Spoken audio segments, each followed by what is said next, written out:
Fermo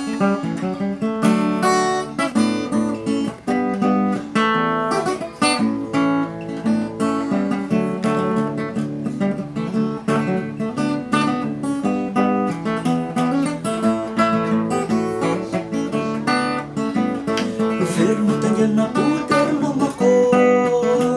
tsy volaka fa milefitra kamakoa marina tsy mba maty ry namako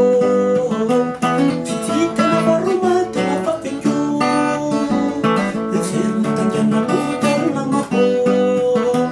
tsy volaka fa milefitra kamakoa marina tsy mba maty ry namako fititana varomaty nafafeko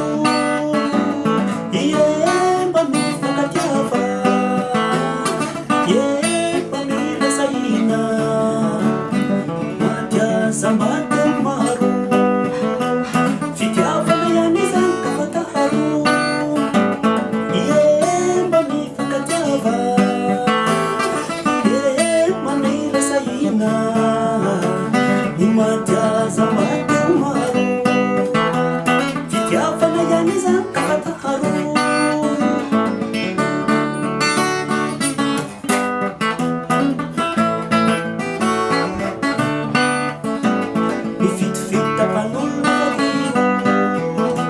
Fiavanana malagasy ny kajino areo alan'olo tokana tsy mihafa tozay alan'olo maro vahaka fitafitavan'olona vadiro fiavanana malagasy ny kajino areo alan'olo tokana tsy mihafa tozay alan'olo maro vahaka